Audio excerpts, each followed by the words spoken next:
শীতের রস, সিনেমা স্মৃতি ও গ্রাম বাংলার গাছি শিউলি একটি প্রতিবেদন।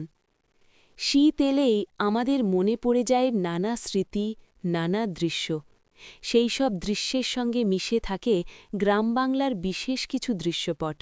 কুয়াশাচ্ছন্ন ভোর, খেজুর গাছের মাথায় বাঁধা মাটির হাঁড়ি, আর সেই হাঁড়িতে টুপটাপ করে পড়তে থাকা টলটলে মিষ্টি রস। এই রসমাখা স্মৃতির মধ্যে একটি সিনেমার চিত্র বারবার ফিরে আসে। অমিতাভ বচ্চন অভিনীত হিন্দি চলচ্চিত্র সওদাগর। চলচ্চিত্রটিতে দেখা যায় অভিনয়ের চূড়ান্ত দক্ষতায় অমিতাভ বচ্চন শত শত খেজুর গাছ লিজ নিয়ে সেগুলো থেকে রস সংগ্রহ করছেন।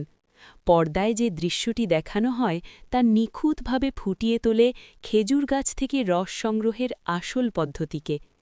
সারি সারি খেজুর গাছ, প্রতিটি গাছের মাথায় ওঠার জন্য বাঁশের তৈরি মই, গাছের গায়ে ছুরি দিয়ে খোঁচা কেটে নল বসানো, নিচে মাটির হাঁড়ি বেঁধে ফেলে রস সংগ্রহ। এই সিনেমা শুধু বিনোদন নয়, বরং এটি ভারতের গ্রামীণ অর্থনীতি ও সংস্কৃতির একটি বিশেষ অংশকেও ছবির ভাষায় তুলে ধরেছে। সিনেমার বাইরে বাস্তব গ্রামবাংলাতেও খেজুর রস সংগ্রহের প্রথা অত্যন্ত পুরনো ও ঐতিহ্যবাহী। এখানে যারা রস সংগ্রহ করেন তাদের বলা হয় গাছি।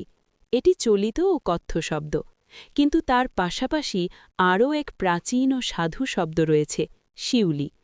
বাংলা ভাষায় রস সংগ্রহকারীর এই দুটি নামই বহুল প্রচলিত। গ্রামে গেলে আজও দেখা যায় গাছিরা খেজুর গাছের মাথায় উঠতে দক্ষ। তারা গাছের ডগায় পাতলা অংশটি কেটে কাটনা তৈরি করেন।